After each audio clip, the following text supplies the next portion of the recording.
तो भाइयों from season 3 का एपिसोड 5 आ चुका है। तो चलिए अपनी इस ब्रेकडाउन सीरीज में आगे बढ़ते हैं और बात करते हैं इसके एपिसोड 5 की। हेलो, मेरा नाम है विनय और मैं उम्मीद करता हूँ कि हम बार बार मिलें। देखो, एपिसोड 5 की शुरुआत उसी पॉइंट से होती है जहां पर एपिसोड 4 का एंड हुआ था। टाउन के लोग रैंडल को एम्बुलेंस से उठाकर घर के अंदर लेके आते हैं, जहां वो देखते हैं कि उन क्रिएचर्स ने रैंडल के चेहरे की एक साइड की पूरी स्किन ही निकाल दी है और बाकी सारे लोगों के साथ वहां पर वॉइड भी होता है।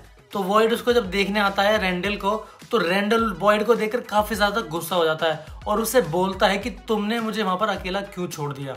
और वॉइड इसके जवाब में कुछ भी नहीं बोल पाता। और इस सीन के बाद हमें एक इंट्रो और कट टू नेक्स्ट डे देखने को मिलता है, जहां क्रिस्टी और केनी जंगल से आ रहे होते हैं।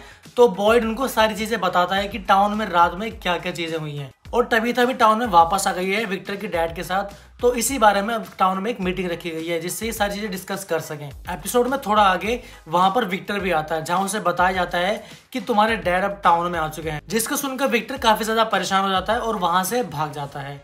लेकिन एपिसोड में आगे लगभग एंड में हम देखते हैं कि विक्टर और उसके डैड मिलते भी हैं और ये मोमेंट एपिसोड 5 का सबसे खूबसूरत और इमोशनल था। अच्छा, सब लोग जब मीटिंग कर रहे होते ना, तो काफी सारे लोग इंक्लूडिंग फातिमा और वॉइड का बेटा ये खुलकर सामने बात रखते हैं कि जब हमें पेड़ का पता ही है कि उसके अंदर जाकर यहाँ टाउन से बाहर निकल सकते हैं, तो ऐसा हम क्यों नहीं कर रहे हैं। इनकी इस मीटिंग में फातिमा और बॉयड के साथ काफी देर बहस चलती है, लेकिन इस मीटिंग में कोई भी सुनने के लिए तैयार ही नहीं था। वो टविता को बोलते हैं कि जब तुम यहाँ इस टाउन से बाहर निकल ही गई थी तो हमारे लिए कोई मदद लेकर क्यों नहीं आई, यहाँ खाली हाथ वापस लौटकर क्यों आ गई। बॉयड मीटिंग में आए सारे लोगों को बताता है कि इस जंगल में ऐसे काफी सारे पेड़ हैं, लेकिन जरूरी नहीं कि तुम पेड़ के अंदर जाने के बाद इस टाउन से बाहर निकल ही जाओगे। वो उन लोगों के साथ अपना एक इंसिडेंट भी शेयर करता है कि जब वो किसी ऐसे ही पेड़ के अंदर से गया था तो वो इस टाउन से बाहर नहीं निकला, बल्कि एक किसी अलग ही जगह पर पहुंच गया था।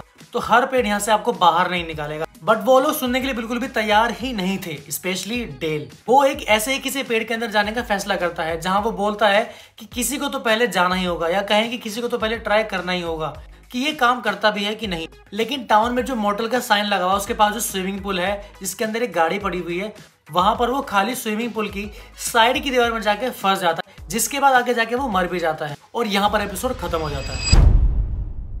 देखो, अगर आपने मेरी पिछली वीडियो देखी होगी एपिसोड 4 का ब्रेकडाउन, तो मैंने वहां पर आपको क्लियरली कहा था कि एपिसोड 5 में हमें ज्यादातर कन्वर्सेशन देखने को मिलेंगी। लेकिन इस एपिसोड से ये तो चीज क्लियर है कि पेड़ के अंदर जाने से ही आप इस टाउन से बाहर नहीं निकल जाओगे, और ये पेड़ आपको हमेशा ही किसी और रास्ते पर नहीं निकालता, बल्कि किसी ऐसे ही कंक्रीट में भी फंसा सकता है या और किसी चीज से। क्योंकि पिछले सीजन में हम देखते भी हैं कि जब विक्टर ईथन को ये पेड़ के बारे में बताता होता है, तो ईथन उस पेड़ में एक पत्थर फेंकता है जो कि आसमान से आकर गिरता है। तो भाई ये तो एकदम क्लियर है कि हर बार ये पेड़ आपको किसी और रास्ते पर नहीं निकालता, बल्कि इसके खूब सारे अलग अलग रास्ते हैं, जिसमें से एक हमने इस एपिसोड में देखा जो कि कंक्रीट में जाकर फंसा दिया। तो इन पेड़ों का इस्तेमाल करके इस टाउन से निकलना इतना सिंपल तो नहीं होने वाला। इस एपिसोड में हमें एक भी क्रिएचर देखने को नहीं मिलता, और इन 5 एपिसोड से ये बात तो एकदम क्लियर है कि भाई ये क्रिएचर्स जो है ना, ये पहले से काफी ज्यादा समझदार हो गए हैं। भले ही हमें उस एम्बुलेंस वाले सीन की बात करें जहां वो क्रिएचर्स एम्बुलेंस के सामने आके लेट जाता है, जिसके बाद उन पर वो हमला कर देता है, या बात करें जब उन्होंने केनी की मॉम को मारा था,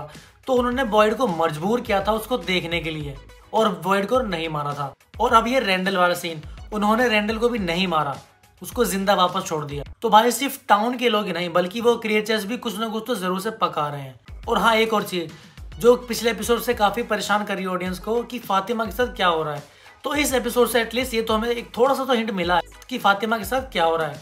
there is something wrong with the baby. वो कहती भी है कि इस बच्चे के साथ कुछ तो गलत है। बस भाई यही था एपिसोड 5 का ब्रेकडाउन और रिव्यू। और मुझे लगता है कि यार इसके ऊपर हिडन डिटेल्स की वीडियो भी बन सकती है, क्योंकि हमें हर एक एपिसोड में कुछ ना कुछ तो डिटेल मिल ही रही है।